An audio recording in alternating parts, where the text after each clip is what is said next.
Hello, good day. Welcome once again to another episode of Kwentuhan Sessions, JMBL Case Digest, wherein we discuss cases penned by Justice Mario V. Lopez in preparation for the 2024 bar exam. Okay, so this is already episode 14, and in this episode, we'll be discussing Jasper Tan Isia as petitioner versus People of the Philippines as the respondent, GR number 232611, April 26, 2021. Okay, so this is another chain of custody case penned by Justice Mario V. Lopez. As mentioned in episode 13, marami talagang na-decide na case si JMPL with regards to chain of custody in drug cases. Okay, so this is already the second that I will be discussing. The first one was discussed in episode 13. And later on, we'll be comparing this episode 14 with episode 13. So, yeah. So, punta na tayo sa facts. So, the facts is two informations were filed against Jasper Tancia before the regional trial court, charging him with illegal sale and illegal possession of dangerous drugs under Section 15 and 16, Article 3 of Republic Act 6425.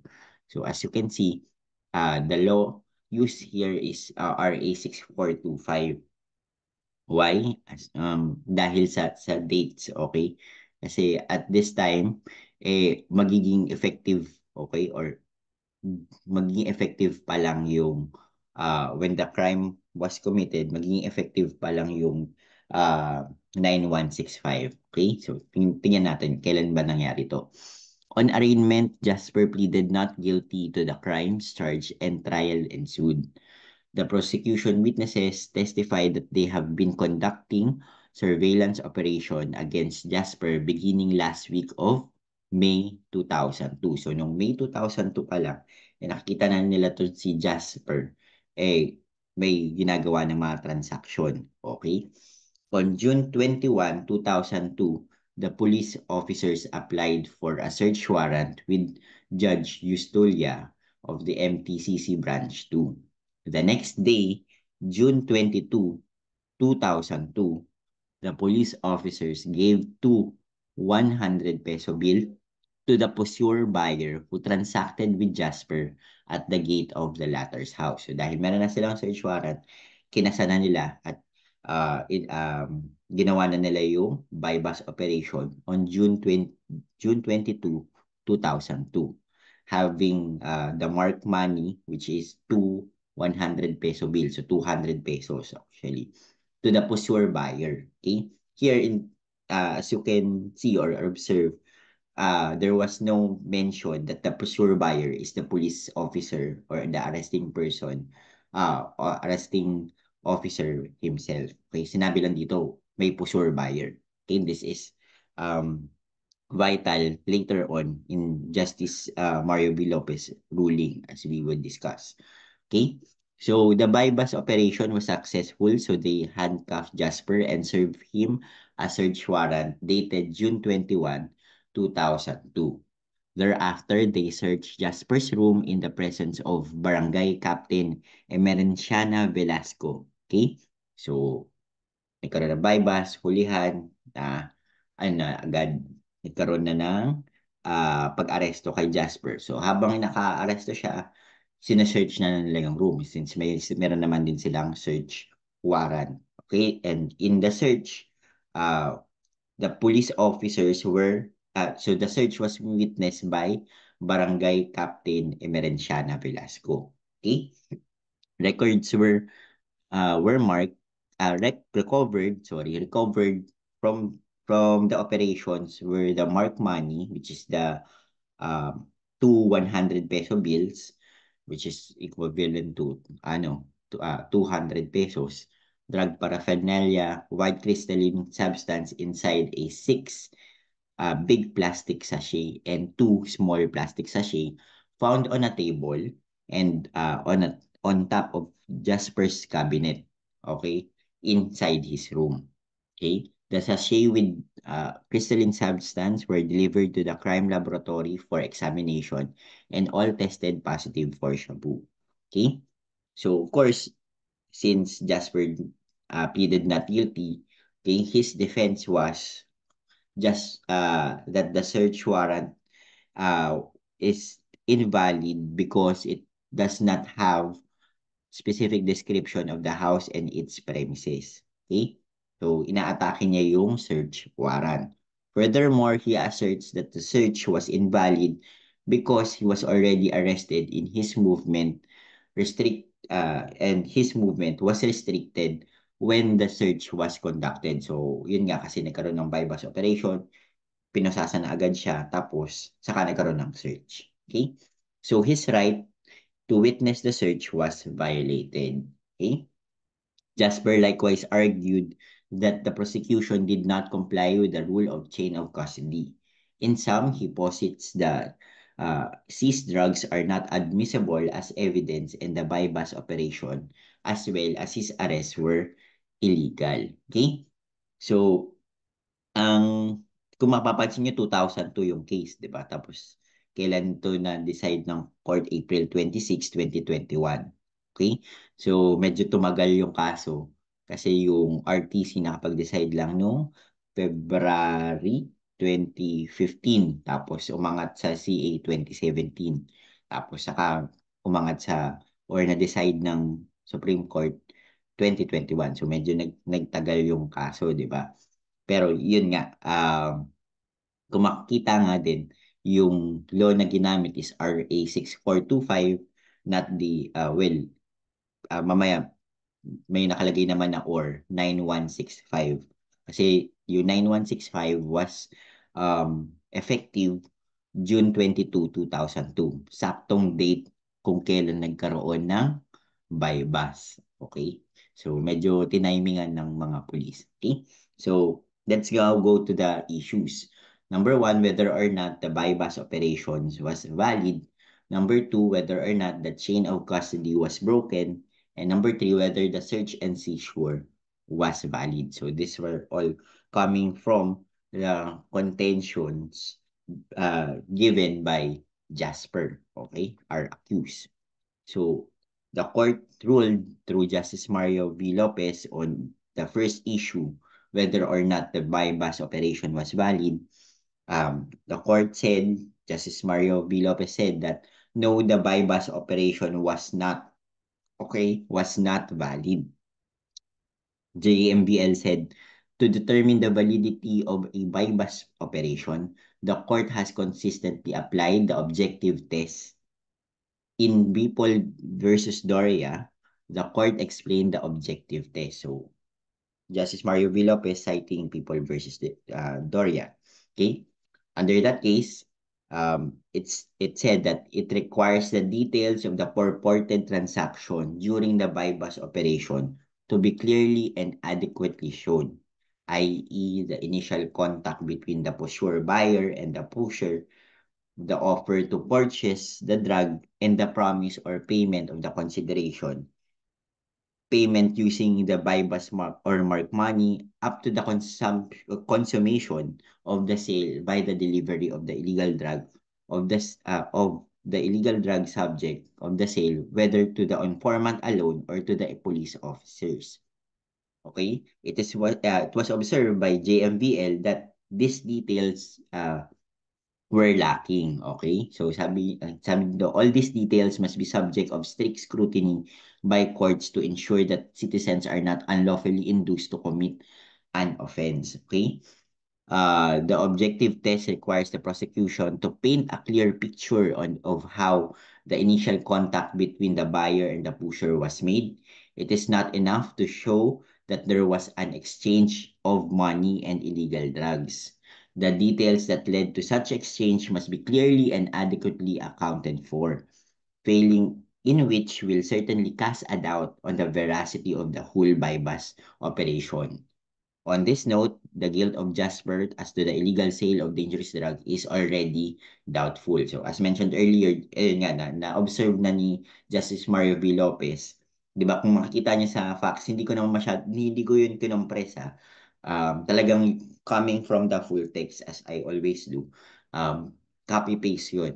Okay? So, kung makikita niyo sa facts, parang kulang nga, di ba? Ano nangyari? Paano nagkaroon? As compared, if you will listen to um, the case before the episode before this, episode 13, medyo yun mas detailed eh. Dito, yung facts, okay, alleged in the information also and dun sa case, medyo kulang. Okay, sabi tuloy ni Justice Mario V. Lopez, we have a test called the objective test, which requires na kailangan lahat ng details nandun. Okay, parang nagmamarites ka lang. Dapat 'di ba, kumpleto sa detalyado, sorry, detalyado yung pagkakalahad mo kung paano nangyari yung bypass operation mula sa pag-contact o yung kung paano sila nakita, kung paano nagkaroon ng transaction, kung paano nagkaroon ng abutan. So yun, kulang, okay? Kulang sa detalye yung kaso.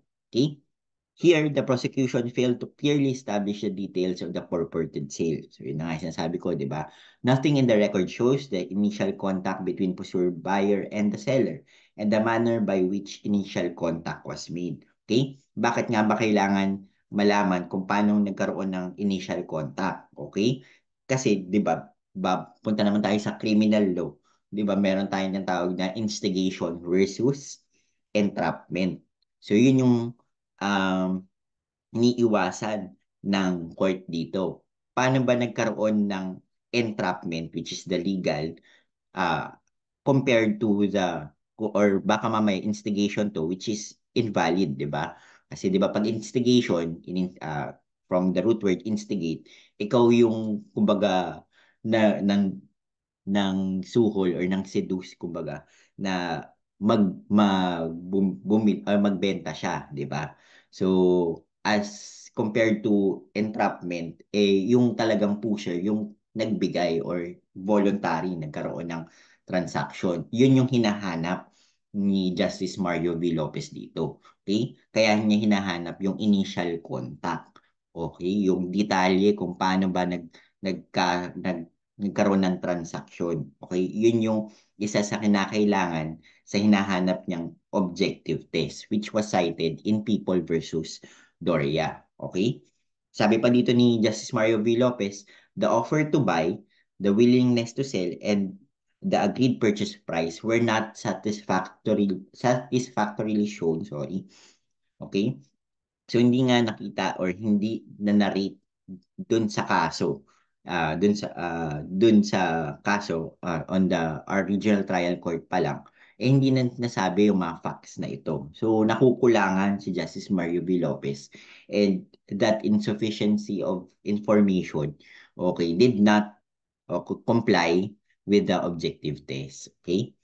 PO2 Jose's testimonies as to the details that led to the consummation of the sale is lacking in detail to satisfy the rigid requirements of the objective test. O yan, kulang. Sabi, nakalimutan ko yung ano eh, yung kumanta, pero yun yung kanta, di ba? Kulang na kulang ba? Yan. So, in this case, yes, kulang na kulang talaga.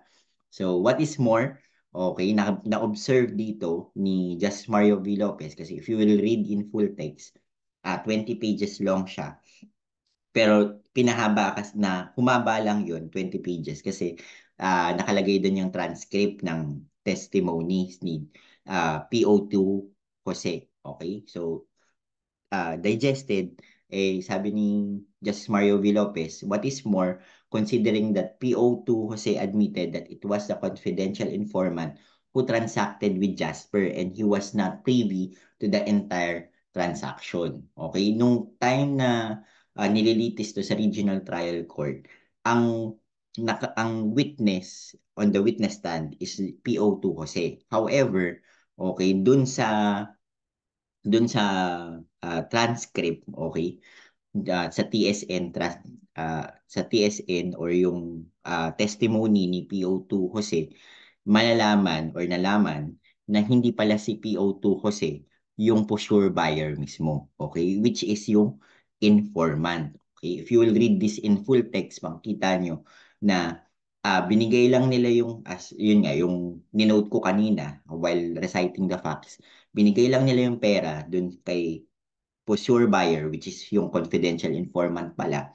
Okay? Tapos, sila PO2 kasi, nagtago. Okay? Nagtago sila 10 to 15 meters away. So di ko lang alam kung gaano kalayo yung 10 to 15 meters away. Pero this is, as we will discuss later on, vital also uh, to the ruling. Okay? So, hindi yung mismong si PO2 Jose na nag-take ng witness stand yung uh, yung nagbigay ng pera. So, wala siyang actual knowledge, di ba? So, di ba, pag, ano na lang ibig sabihin nito, di hearsay ito. Okay? Parang hearsay itong naganap kasi hindi naman siya yung mismong nagbigay ng pera eh. Okay? Wala siyang actual knowledge. And he was far or 10 to 15 meters away as kung mababasa niyo sa full text, doon inamin niya na medyo malayo siya. Okay? Sabi niya doon, tinanong siya ng lawyer ng defense na nasaan ka nung panahon na yun? Ay, kanino mo binigay yung mark money? Sabi niya sa confidential informant nga nila. O, nasaan ka? Sabi niya, ay, nagtatago 10 to 15 meters away. Okay? So, yun nga. So, sabi ni Justice Mario V. Lopez, parang medyo malayo yung 10 to 15 meters away. Okay? So, sabi ni Justice Mario V. Lopez, the distance of the police to the bypass operation in connection with the objective test. In this case, it was through the testimony of the arresting officers that they were 10 to 15 meters away from the operation. So, nung nakita to ni Justice Mario V. Lopez, he cited also, in this case, cases or previous jurisprudence na nagsasabi na medyo malayo yung kinatatayuan mo para ma-observe mo yan ng maayos, okay? Para masabi na isa ka din sa naka-witness ng maayos dun sa buy-bust transaction, okay? Sabi ni Justice Mario V. Lopez, citing cases, in People versus De Línea, the police officers were 8 to 10 meters away. Likewise, in People versus Conlu, the police officers were approximately 10 meters away. The court found that police officers were merely an observer, okay, when he testified that he was more or less 7 meters away. And in People versus Casako, okay? So ito nag-cite siya ng case si Delinia, Conlu and Casako, okay? So, yun nga, kung gaano kalayo, may 8, may 10 meters, at may 7 meters. In this case, si PO2 Jose, the apprehending officer, observed the bypass operation between Jasper and the confidential informant 10 to 15 meters away. So sabi ni Justice Mario V. Lopez, we found that the police officers in these cases, in these three cases that he cited, had no personal knowledge of the transaction. Their testimonies were insufficient and the non-presentation of the pursuer buyer proved fatal. Okay, proved fatal. Kasi dito rin sa case na to, ang uh, witness nga lang is ang nasa witness stand is yung CPO2 kasi again who was far back 10 to 15 meters away. Okay, so sabi ni Just Marvin Lopez, masyadong malayo yun. You have no personal knowledge. And therefore, kung wala kang personal knowledge, hindi ka dapat nag-testify. Okay, dapat yung pusur buyer. Okay? Hindi kasi magiging hearsay lang yun. Paano mo nalaman, di ba? So walang credibility yung kanyang testimony kasi nga 'di ba ano ba yung requirements para maging witness ka 'di ba dapat may personal knowledge ka dun sa transaction, okay, so yun is kaya hindi dun pa lang talo na sila sa kaso, so yun nga. Tapos sabi pa ni Justice Mario V. Lopez dito nga katulad dito sa case na to is hindi nag-testify yung pursuer buyer, which is the confidential informant. Okay? So, sabi niya dito, the pursuer buyer would have established what transaction took place, but he was not presented. Okay? While it is true that a conviction may be confirmed notwithstanding the non-presentation of the posure buyer in the buy-bust operation. Such non-presentation is excusable only when the posure buyer's testimony is merely corroborative. Okay, so pang-support lang. Pero hindi dapat siya yung primary, uh, dapat na primary testimony. Okay? There being some other witness who is competent to testify on the sale transaction. Okay? Such cannot be said in this case. Even if coming from a police officer who enjoys the presumption of regularity, PO2 Jose testimonies is insufficient to induce moral certainty. Okay? So, syempre may bias si PO2 kasi, di ba? Kasi nakikita niya na yan, May 2002, tapos biglang hindi siya kasama doon or siya yung magte-testify pero hindi naman siya may alam talaga or na-witness yung transaction. So, walang moral certainty daw. Okay? Kumbaga, yung tinetestify niya, may bias na. Okay? The presumption of regularity of performance of duty cannot prevail over the constitutional presumption of innocence of the accused. While we recognize that there is a need to hide the informant's identity and preserve his invaluable service to the police, since the posure buyer and the confidential informant were one and the same, without the posure's buyer testimony, the state did not credibly incriminate Jasper. Okay? So, yun nga, in-apply na ni Just Mario V. Lopez, okay, the objective test and the cases where it was found that police officers who were not part of the transaction, who were merely observers, sabi niya, katulad din neto sa case na to, hindi dapat okay valid yung buy-bust operation kasi walang iba nag-testify. Kung saan pinaset daw nila yung confidential informant, okay, kahit confidential pa yan, kailangan, okay, kailangan para ma-prove yung kaso nila. So, compare it, if you haven't heard or if you already heard, episode 13, di ba, kung makikita nyo dun, kasi yun, 2021 case na eh. Okay, yung 2021 nangyari yung crime. So, ang nangyari doon is kasama na ng informant, okay? Pinakilala nga niya na as co-worker. Yung informant, yung police. Okay? Dito, sa kaso na to, yung informant lang, walang police. So, compare it. So, magkakaroon ka na ng comparison, di ba? So, yun yung nandito. And also, if you would compare, mamaya, dito sa ruling number 2 naman. So, yun nga, the buy-bust operation was not valid, again, because it did not comply with the objective test. And number 2, ayan, the one who testified has no personality, has no personal knowledge, okay, as to the transaction, given he was too far away, okay, from the transaction. Okay, sabi niya, 10 to 15 meters away, tapos hiding pa siya. Okay? So, paano na lang yun? Kunyari kung nasa kanto ka, paano mo makikita yun? Sa tamang angle yun. So, mahirap, sabi ni Justice Mario V. Lopez. Okay? So, let's go, now go to ruling number 2, whether or not the chain of custody was broken. Okay?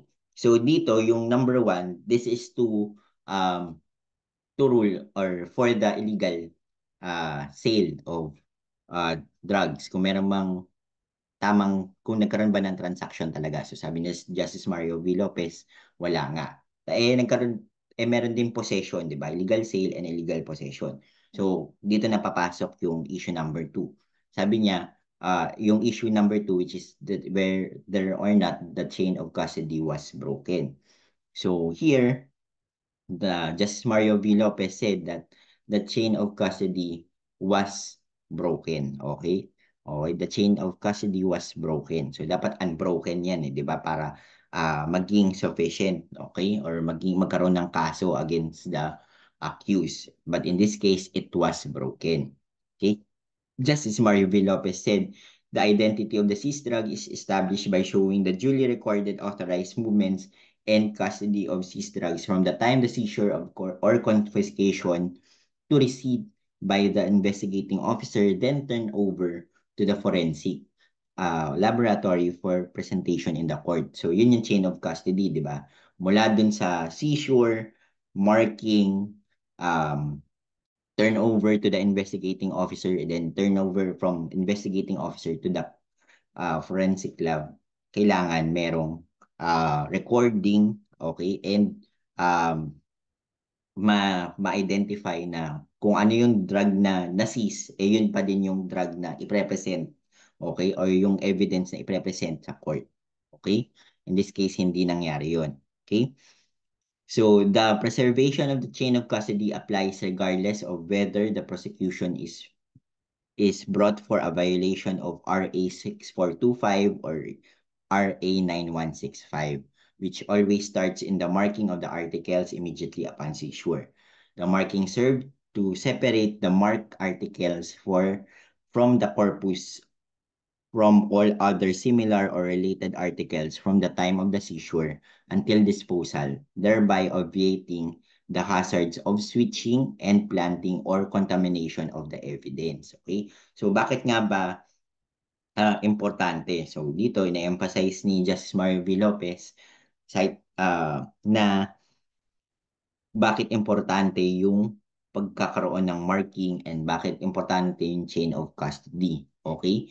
As we have learned in our evidence, okay, subject na evidence, okay, in object evidence, may tatlong klase ng object evidence. Ano yun? Review lang tayo. There are three kinds of object evidence. Number one, the identifiable.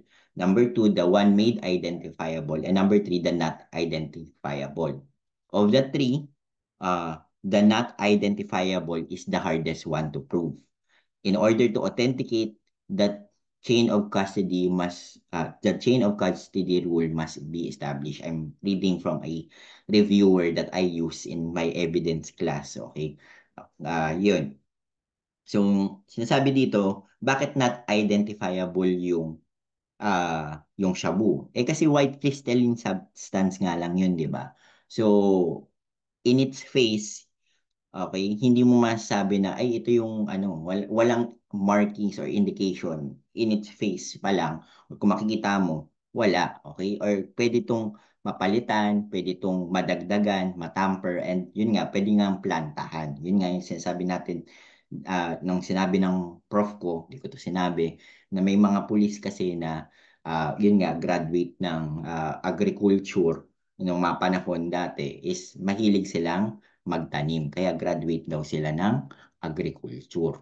So, para maiwasan yun, kaya merong chain of custody. Kaya merong marking. So, dito, in-emphasize ni Justice Mario V. Lopez. Okay? Also, he added, not only must the identity and the integrity of the corpus delicti be shown to have been preserved, evidence must also definitively clarify the illegal drugs presented in the court are the same illegal drugs recovered from the accused. So the prosecution failed to account for these lapses in this case. So yun nga, Justice Mario V. Lopez observed that there was a broken chain in the chain of custody. Okay? Prosecution failed to establish the circumstance of the markings of the drug seized, failed to prove that the same substance recovered from the accused was the same substance presented in court. Okay? Kasi if you will read the full text in this case, makikita na walang recording naganap ng marking, wala ding recording um, nung from investigating officer to the forensic lab for the testing, and then dun pa nagkaroon ng discrepancy kahit ano lang, kahit decimal point lang, nagkaroon ng discrepancy as to the weight in grams nung mula dun sa cis hanggang dun sa presentation nagkaroon ng discrepancy. So dapat nga 'di ba yung identity nun kung 2.1 grams yan, dapat pagdating sa court 2.1 grams din. Okay? Hindi pwedeng 2.2. Okay? Mawawala na yung identity noon. Okay? Maaari kasi nadagdagan na. Okay? Nowhere, so just Mario V. Lopez applying the facts. Nowhere in PO2 Jose's testimony that he identified the seized items to be the same ones presented in court, as he did not identify the seized item. Okay? So, dun nga sa facts, parang walang marking na naganap. Inarguably, these gaps in the chain of custody render the identity and integrity of the corpus delicti dubious. Okay? So whatever evidence the police officers recovered from Jasper lose their integrity and evidentiary value because the violation of mandatory requirements of the law. The irregular conduct of the bypass operation as well as the procedural lapses of the police officers committed created the significant doubt as to Jasper's guilt of the crimes illegal sale and illegal possession of dangerous drugs under Section 15 and 16 of RA 6425. Okay, Section 15 and 16, Article 3 of RA 6425. Again, ang ginamit na law is yung before 9165. Pero nevertheless, ang point dito ni Justice Mario V. Lopez hindi nasunod yung procedure. Okay, na kailangan may marking, ayan, kailangan may merong recording. So, nawala yun. Okay? So, let's compare this naman with our people versus Gemwell. Okay? Sir, bakit wala pong requirement or hindi po nabanggit dito ni Justice Mario V. Lopez yung tungkol sa insulating witness? Okay? Kasi nga nangyari yung crime, yung alleged crime here, in this case, 2002. Okay? Yung requirement for the insulating witness was was only implemented, okay, by the RA 10640. Okay? And the RA 10640 was only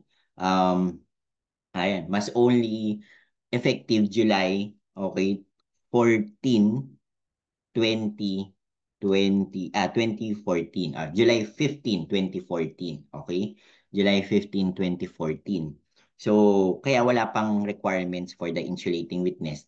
If you would then, kapag babasahin or i-compare nyo or pakikinggan nyo yung episode 13 natin, People versus Gemwell, meron ng requirements doon kasi effective na yung RA 10640 applying the rules or the amendment dun sa Section 21 ng RA 9165. So, yun nga, kailangan din medyo makikita din natin dapat yung history or yung evolution ng jurisprudence and the laws relating to drug cases and chain of custody. Okay? Kasi dito, hindi hinanap yung mga insulating witness kasi nga, hindi pa effective yung RA 10640. Doon sa People versus Jumwell, since nangyari yon December 2014. Ayun, ang effectivity date is ng RA 10640 is July 2014 or July 15, 2014. Pumasok, okay? Covered yun, okay? Covered na siya ng yung rules on insulating witness. Okay? Kaya makita niyo yung pagkakaiba. So, magandang comparison yun ng cases. So, it is also to take note or for us na those taking the bar exam to be wary or to be alert, okay, of the dates in place, okay? So, kasi kung anong law yung syempre yung gagamitin natin at kung ano yung mga requirements. Hindi porket bypass operation gagamitan natin na kailangan may insulating witness. Kaya malay mo, bigyan tayo ng trick question ng examiner, baguhin yung date, di ba? So, yun. Uh, Take notes of the effectivity date, especially when it comes to the chain of custody. Okay? Kasi, yun nga, nagkaroon ng evolution dyan when it comes to the law and also to the jurisprudence. Okay? So, yeah. So, on the third, so hindi pa tayo tapos, pasensya na, mahaba. So, on the third, whether or not the search and seizure was valid. So, talo na sa number one, sa illegal sale, talo na rin sa chain of custody. Dun sa search, okay? Was there a valid search? Okay? So, Justice Mario V. Lopez said, no, there was no valid search and seizure done by the arresting officers. Okay? So the search and seizure done by the arresting officers was invalid. Okay, differently stated. As found by the trial court, the transaction between Jasper and the pusher buyer was made at the gate of Jasper's house, as recited in the facts. After the bypass operation, the police officers handcuffed Jasper and was served the search warrant. Thereafter, the police officers searched his room in the presence of the barangay captain. There is no evidence on record showing that Jasper was brought to his room to observe the search of the premises. Okay, so wala din sa details ang facts natin yun. Okay? So, yun din, hinanap ni Justice Mario V. Lopez. Okay? So, JMBL citing Rule 126 of the Rules of Court specifically provides that no search of a house, room, or any other premises shall be made except in the presence of the lawful occupant thereof, or any member of his family, or in the absence of the latter, two witnesses of sufficient age and discretion residing in the same locality. Okay? So here, if you would go back to the recital of the facts, sino yung kasama ng mga pulis nung nagsusearch? Si Barangay Captain, di ba? Velasco. Kasi hindi daw sinabi kung kasama doon or nag-witness din si Jasper. Ang sinabi lang doon is napusasan, okay? Na-restrict na yung kanyang liberty doon, okay? He was already arrested. So, sabi ni Justice Mario V. Lopez, only in the absence of either the lawful occupant of the premises or any member of his family can search be observed by two witnesses of sufficient age and discretion residing in the same locality. The police officers do not have the discretion to substitute their choice of witness, the barangay captain in this case, for those witnesses prescribed by the rules. So, sabi ng court or sabi ni Justice Mario V. Lopez in this case na sumunod muna kayo dun sa procedure, okay? Ang procedure is kailangan nandun yung tao or yung kamag-anak niya.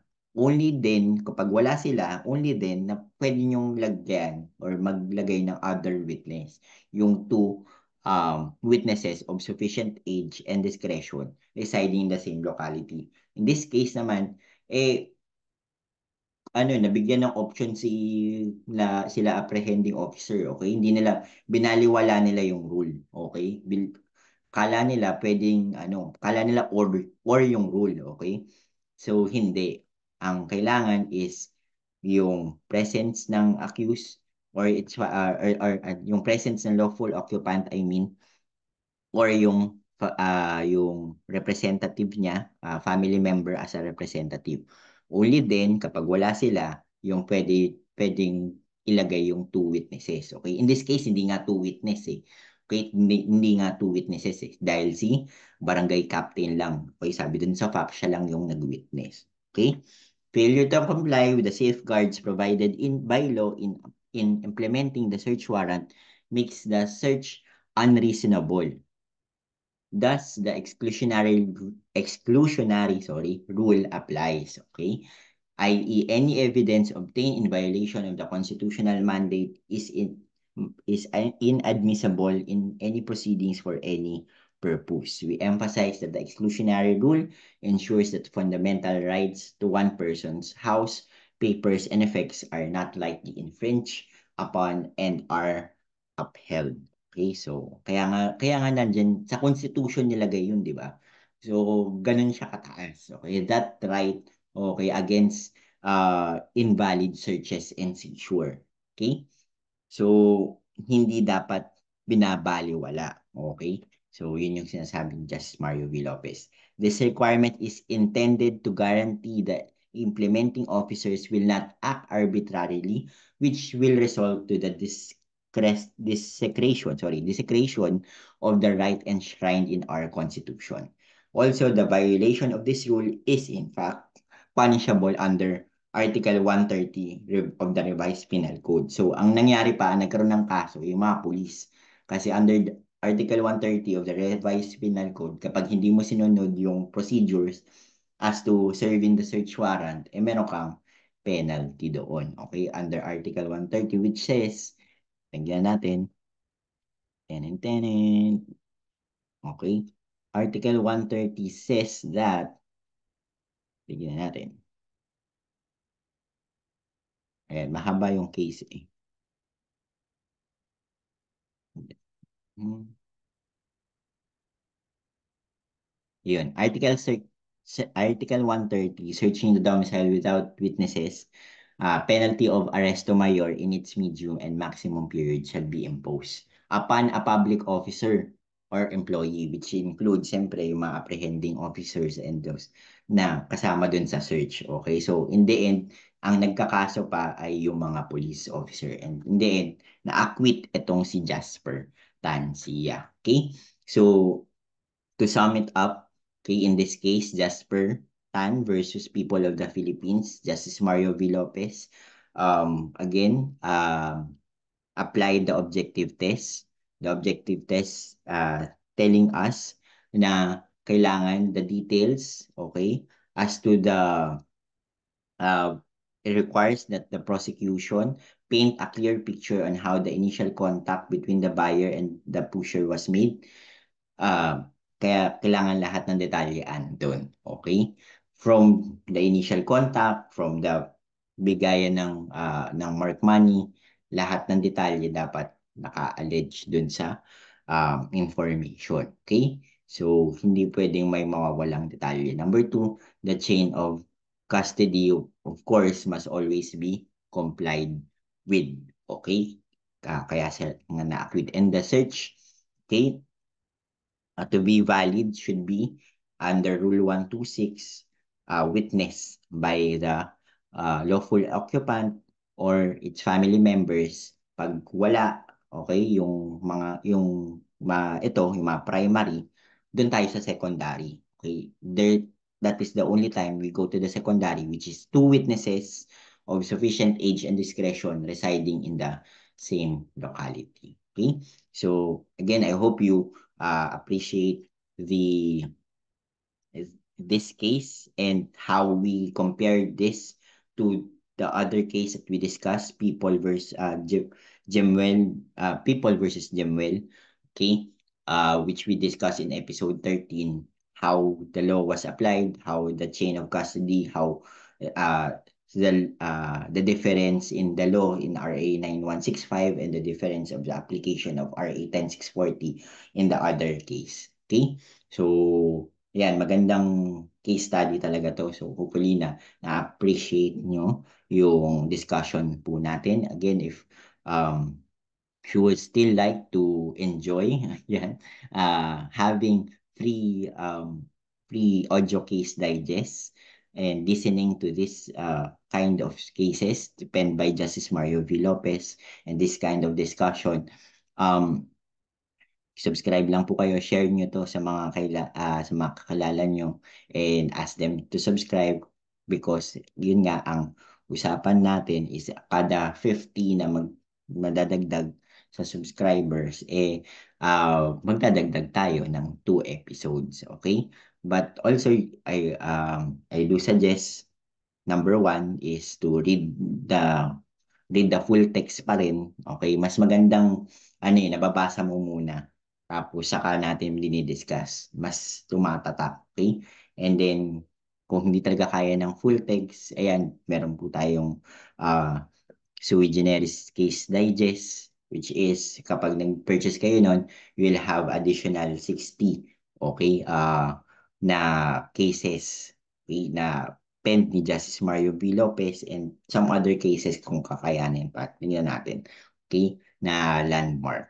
Tingnan natin kung kakayanin po yun. Pero yun, I can promise 60 uh, cases on audio case digest na para lang sa inyo. Kasama na doon yung mga NBank cases penned by Justice Mario V. Lopez. Okay? So, I hope you continue to share and ask them to subscribe para tuloy-tuloy lang ang ating kwentuhan. Okay? So, maraming salamat po. Good day and happy aral. Thank you.